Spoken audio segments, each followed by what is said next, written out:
Okay, good morning students. Welcome back to the third session of a poem when you are old. Now, ಈಗ ಹಿಂದಿನ ಕ್ಲಾಸಲ್ಲಿ ನಾವು ಆ poem ಸಮ್ಮರಿಯನ್ನು ತಿಳ್ಕೊಂಡ್ವಿ, ಆಮೇಲೆ ಪೋಯಮ್ ಬ್ಯಾಕ್ಗ್ರೌಂಡ್ ಅನ್ನು ತಿಳ್ಕೊಂಡ್ವಿ. ಸೊ ಕ್ವಿಕ್ಲಿ ರಿವೈಸ್ ಮಾಡೋದಂದ್ರೆ ಈಗ ಆ ಪೋಯಟ್ ಏನಿದೆ ಇದೊಂದು ಇಮ್ಯಾಜಿನೇಷನ್, ಈ ಕವನ ಏನಿದೆಯಲ್ಲ ಇದೊಂದು ಇಮ್ಯಾಜಿನೇಷನ್, ಪೋಯಟ್ನ ಕಲ್ಪನೆ ಮಾತ್ರ. ಆ ಹುಡುಗಿ ನೀವು ಇಷ್ಟಪಡ್ತಂದ್ರ ಅವಳಿಗೆ ವಯಸ್ಸು ಆಗಿಲ್ಲ, ಆದ್ರೆ ಇವ್ನಿಗೆ ಏನಪ್ಪಾ ಅಂದ್ರೆ ಮನಸ್ಸಲ್ಲಿ ಹೇಗೆ ಹೇಳೋದು ಅಂತ ಗೊತ್ತಾಗಲಾರದ ಕಾರಣಕ್ಕೆ ಭಯ ಪಡ್ಕೊಂಡು ಇವಾಗ ಬರೀತಾ ಒಂದು ಕವನವನ್ನು ಬರೀತಾ ಇದ್ದಾನೆ. ಆ ಕವನದಲ್ಲಿ ಮುಂದೆ ನೀನು ವಯಸ್ಸಾದ ಮೇಲೆ ಅವಾಗ ಅಕ್ಕಪಕ್ಕ ನಿನ್ನ ಅಕ್ಕಪಕ್ಕ ಯಾರು ಇರೋದಿಲ್ಲ, ನಿನ್ಗೆ ಈಗೇನು ಇಷ್ಟಪಡ್ತಾರಲ್ಲ ಅವರು ಯಾರು ಇರೋದಿಲ್ಲ. There will be no one around you who love you now because of your physical beauty. At that time there will be nobody around you ಅನ್ನುವಂತ ಒಂದು ಫೀಲಿಂಗ್ಸ್ ಇಟ್ಕೊಂಡು ಅವಾಗ ತನ್ನ ಭಾವನೆಯನ್ನು ಪುಸ್ತಕದಲ್ಲಿ ಬರೀತಾರಲ್ಲಿ ಕವನ ರೂಪದಲ್ಲಿ. ಈ ಕವನವನ್ನು ಅವಳು ವಯಸ್ಸಾದ ಮೇಲೆ ಓದ್ತಾಳೆ. ಓದಿದಾಗ ಅವಳಿಗೆ ಏನಾಗುತ್ತೆ, ಬೇಜಾರಾಗುತ್ತೆ. She will feel bad. ಏನಂತ, ಅಯ್ಯೋ ಏನಪ್ಪ ನಾನು ಇಂಥ ಒಂದು ಪ್ರೀತಿಯನ್ನ, ನಿಜವಾದ ಪ್ರೀತಿಯನ್ನ, ಪ್ರೀತಿಸುವಂತ ವ್ಯಕ್ತಿಯನ್ನ ಕಳ್ಕೊಂಡನಪ್ಪ ಅಂತ ಅವನಿಗೆ ಬೇಜಾರಾಗುತ್ತೆ ಅವಳಿಗೆ ಅಂತ ಅನ್ಕೊಂಡು ಇವು ಕಲ್ಪನೆ ಮಾಡ್ಕೊಂಡು ಈ ಕವನವನ್ನು ಬರೀತಾರೆ.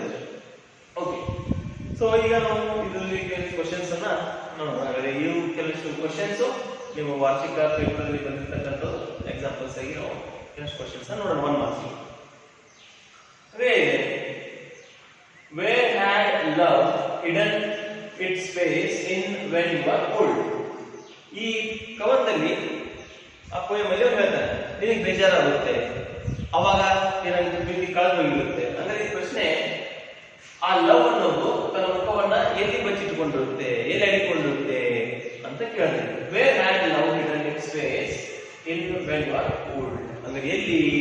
ಲಾಸ್ಟ್ ಪೋಯಮ್ ಲೈನ್ ಲೈನ್ ನೋಡಿ, love will hide its face amid the stars. ಎಲ್ಲೋ ನಕ್ಷತ್ರದ ಮಧ್ಯದಲ್ಲಿ ಈ ಪ್ರೀತಿ ಏನಾಗುತ್ತೆ, ಹೋಗಿ ಅಡಿಕೊಂಡ್ಬಿಡುತ್ತೆ. ಅದನ್ನೇ ಬರೀಬೇಕು, ಅಮಿಡ್ ಅಂದ್ರೆ ಅಮಿಡ್ ಅಂದ್ರೆ ಮಧ್ಯದಲ್ಲಿ,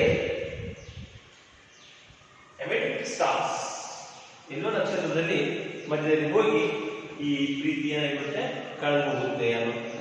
next, what look did the women's I have once in when you are old?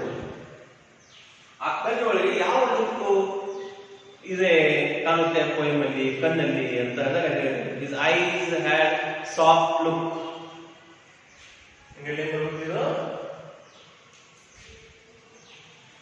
Soft look, soft look ಅಂದ್ರೆ ಈ ಸಾಫ್ಟ್ ಲುಕ್ ಅನ್ನೋ ಮೀನಿಂಗ್ ಏನಪ್ಪಾ ಅಂದ್ರೆ ಅವಳ ನೆನಪುಗಳು. ಯಾವ ನೆನಪುಗಳು? ಒಳ್ಳೆಯ ನೆನಪುಗಳು. The beautiful memories she had during Har young age. ಅವ್ರ ಯಂಗ್ ಏಜ್ ಅಲ್ಲಿ ಇದ್ದಾಗ ಏನು ಒಳ್ಳೆ ಒಳ್ಳೆ ಒಳ್ಳೆ ಒಳ್ಳೆ ಟೈಮ್ ಏನಿತ್ತಲ್ಲ, ಗುಡ್ ಟೈಮ್ಸ್. ಅವರು ಅಂದ್ರೆ ಬಹಳಷ್ಟು ಜನ ಹಿಂದ್ಗಡೆ ಅಡ್ಮೈರರ್ಸ್ ಇದ್ರು. ಅದು ಒಳ್ಳೆ ನೆನಪುಗಳಿಗೆ ನಾವೇನಿದ್ದೀವಿ, ಸಾಫ್ಟ್ ಲುಕ್ ಅಂತ ಕರೀತೀವಿ. ಓಕೆ, ಅಂದ್ರೆ memories of her young age ಅನ್ನುವಂಥದ್ದು. Okay, next, what does the speaker want his beloved to do sitting by the fire in the poem? ಈ ಸ್ಪೀಕರ್ ಅಂದ್ರೆ ನಮ್ಮ ಪೋಯಟ್, ನಮ್ಮ ಪೋಯಮ್ ನಲ್ಲಿ ಇರ್ತಕ್ಕಂಥ ನಮ್ಮ ಹೀರೋ, ಅವನು ವಯಸ್ಸಾದ ಮೇಲೆ ಅವಳ ಹುಡುಗಿ, ಅವನಿಗೆ ಇಷ್ಟಪಟ್ಟ ಹುಡುಗಿ ಏನ್ ಮಾಡ್ಬೇಕಂತ ಅವನು ಬಯಸ್ತಾನೆ.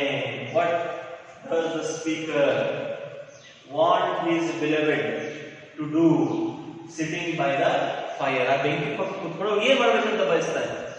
ಅವ್ನು ಏನ್ ಬಯಸ್ತಾನೆ ಅಂದ್ರೆ, ಅವನೇನು ಈ ಕವನವನ್ನು ಬರೀತಾನಲ್ಲಿ ಪುಸ್ತಕದಲ್ಲಿ ಕವನ, ಈ ಕವನವನ್ನ ಅವಳು ಓದ್ಬೇಕು ಅನ್ನೋದನ್ನ ಬಯಸ್ತಾನೆ. ಏನ್ ಬರುತ್ತೆ ಅಂತಂದ್ರು, read the book. ಅವನು ಇದನ್ನು ಬಯಸ್ತಾನೆ, ಬುಕ್ ಆಫ್ ಪೋಯಮ್ಸ್. ಅವನೇನು ಈ ಕವನ ಬರೀತಾನಲ್ಲ, ಈ ಕವನಗಳ ಪುಸ್ತಕ ಇದೆಯಲ್ಲ, ಅದನ್ನ ಅವಳು ಓದಬೇಕು. ಯಾವಾಗ? ಅವಳಿಗೆ ವಯಸ್ಸಾದ ಮೇಲೆ. ಅದಕ್ಕೆ ನೋಡಿ, what does the speaker want? ಅವನಿಗೆ ಏನ್ ಬೇಕು? ಯಾವಾಗ? ಅವನು ಬಿಲವಡ್ ಕಡೆಯಿಂದ to do sitting by the fire, ಆ ಬೆಂಕಿ ಪಕ್ಕ ಕುತ್ಕೊಂಡು ಆ ಕವನದಲ್ಲಿ ಅವನು ಲವರ್ ಏನ್ ಮಾಡ್ಬೇಕು ಅನ್ನೋಂತ ಇಷ್ಟ ಅವನಿಗೆ ಅಂದ್ರೆ ಅವನು ಈಗ ಬರೀತಾನ ಪುಸ್ತಕವನ್ನು ಓದಬೇಕು ಅನ್ನೋ ಆಸೆ ಅವನಿಗೆ ಇಷ್ಟ. Okay, next, when is the speaker's lover expected to read the book?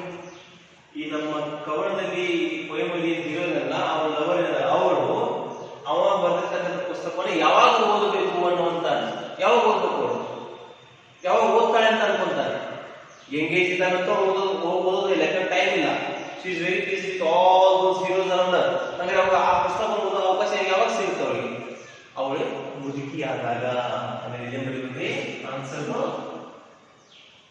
when she is old ಅವಳಿಗೆ ವಯಸ್ಸಾದಾಗ ಅವಳಿಗೆ ಪುಸ್ತಕವನ್ನು ಓದಬೇಕು ಅನ್ನುವಂತ ಆಸೆ.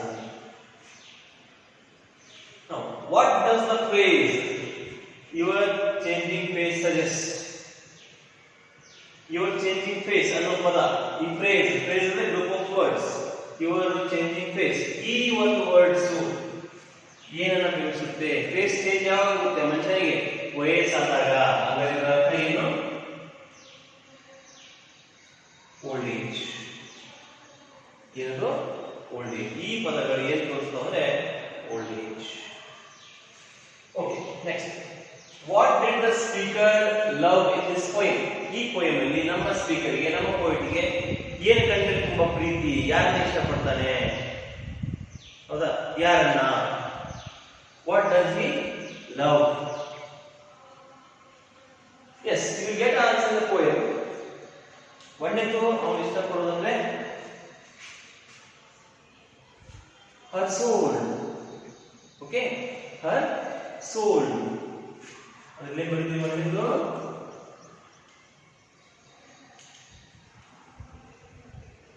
pilgrim soul ಅನ್ನೋ ಅವನನ್ನ ತುಂಬಾ ಅವನ ಇಷ್ಟಪಡ್ತಾನೆ. ಇದ್ರ ಜೊತೆಗೆ ಮತ್ತೆ ಇಷ್ಟಪಡ್ತಾನೆ and her sorrows. See, ಈ poem ಇದು ಒಂದು important.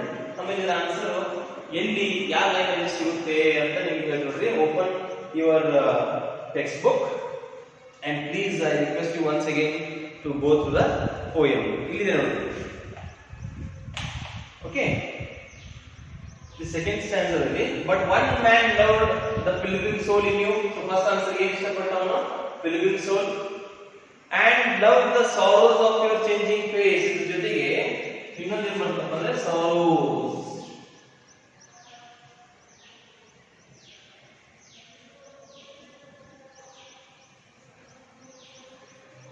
sorrows of his beloved. ಅಂದ್ರೆ ಅವನ ತುಂಬಾ ಅವನ ಮನಸ್ಸನ್ನ ಅವಳ ಆಸೆ ಆಕಾಂಕ್ಷೆ ಇಚ್ಛೆಗಳನ್ನು ಕೂಡ ಅವನೇ ಮಾಡ್ತಾ ನಿರ್ದಿಸ್ತಿದ್ದ. ಅದ್ರ ಜೊತೆಗೆ ಅವರ ದುಃಖ ನೋವು ನಲಿಯುವಿಕೆ ಅದನ್ನು ಕೂಡ ಏನ್ ಮಾಡ್ತಿದ್ದ? ಇಷ್ಟಪಡ್ತಿದ್ದ.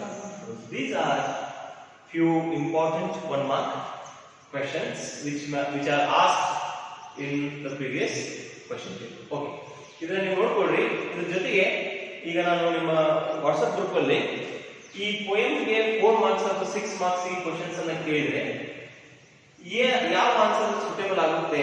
ಯಾಕಂದ್ರೆ ಜನರಲಿ ಈ ಇಡೀ ಪೋಯಮ್ ಅಲ್ಲಿ ಇರೋದು ಒಂದೇ ಥೀಮ್. ಏನು?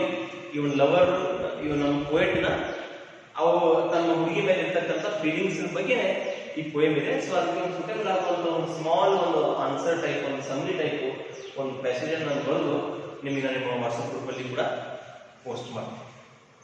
Okay, thank you.